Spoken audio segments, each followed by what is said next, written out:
একদিন এক শিক্ষক তার এক ছাত্রকে একটি খালি বস্তা আর এক বাক্স আলু দিয়ে বললেন, তুমি কিছু লোকের নাম মনে করো যারা তোমার সঙ্গে খারাপ ব্যবহার করেছে।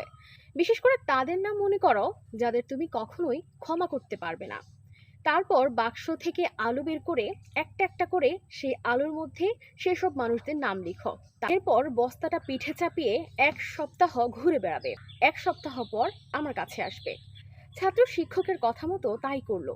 প্রথম দিকে তার কাছে কিছুই মনে হলো না, কিন্তু একদিন পর তার কাছে বস্তাটা কিছুটা ভারী মনে হলো, যদিও আলুর ওজন একই ছিল।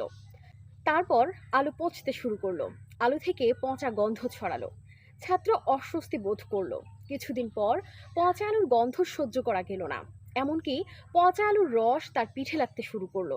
ছাত্র আলুর বস্তা ফেলে দিয়ে শিক্ষকের কাছে ফিরে গেল। শিক্ষক যখন জিজ্ঞেস করলো যে তুমি বস্তা কেন ফেলে দিয়েছো, সে বলল, আলু পচে গিয়ে আমার শরীরে লেগেছে, তাই আমি সেটা ফেলে চলে এসেছি। তখন শিক্ষক বললেন, যখন আমরা কাউকে ক্ষমা করতে পারি না, তখন একটা নেগেটিভ ফিলিং আমাদের মধ্যে বহন করি, ওই আলুর বস্তার মতো।